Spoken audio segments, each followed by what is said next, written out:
Well, e-learning itself, whatever the E stands for these days, it could stand for a number of things. I suppose it would still stand for electronic, but increasingly people are questioning this because there are lots of different ways of interpreting e-learning. That's one area.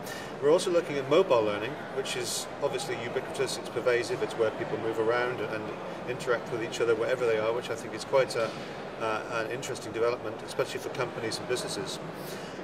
There's the social learning modes of education and training, where people connect with each other using these tools.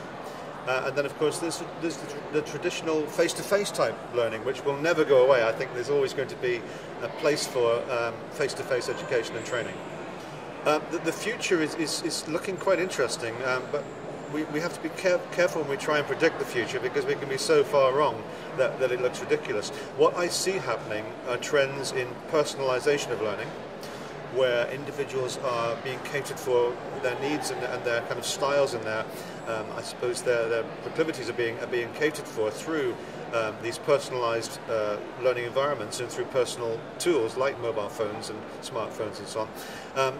So that's one of the evolutions. The other areas that are happening, for instance, that are interesting are augmented and mixed reality, where you're using things like the mobile phone, particularly something like an iPhone, which you can then use to, that's my wife on there by the way, you can then use these to hold them up to real life and look through the camera, and you can actually have information mashed up upon it which will tell you where you're going, so you can look for the nearest tube station if you're lost, for instance. So these kind of augmented realities systems actually work very well when people are on the move, when they're ambient, when they're in a situation where they're in a new place and they don't know where they're going. So these kind of tools I think are quite interesting.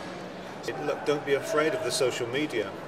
Social media are very, very useful for connecting people, for creating links between professionals across the globe.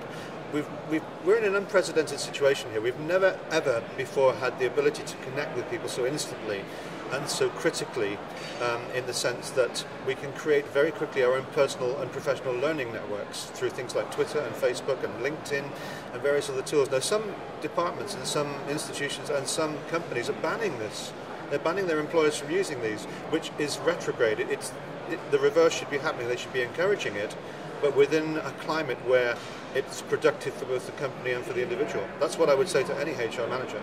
We cannot know the future. And we are in an invidious position here as trainers and as educators. We're trying to prepare young people and employees for a future that doesn't exist yet. And we can't predict that future. It's so uncertain. The markets are going up and down all the time. We don't know what's happening around the corner. But what we can do is we can prepare trainees and employees for a future where they can apply transferable skills. So skills that are about critical thinking, reflexivity, skills that are about problem solving, team management, leadership, negotiating. All of these kind of skills are what they need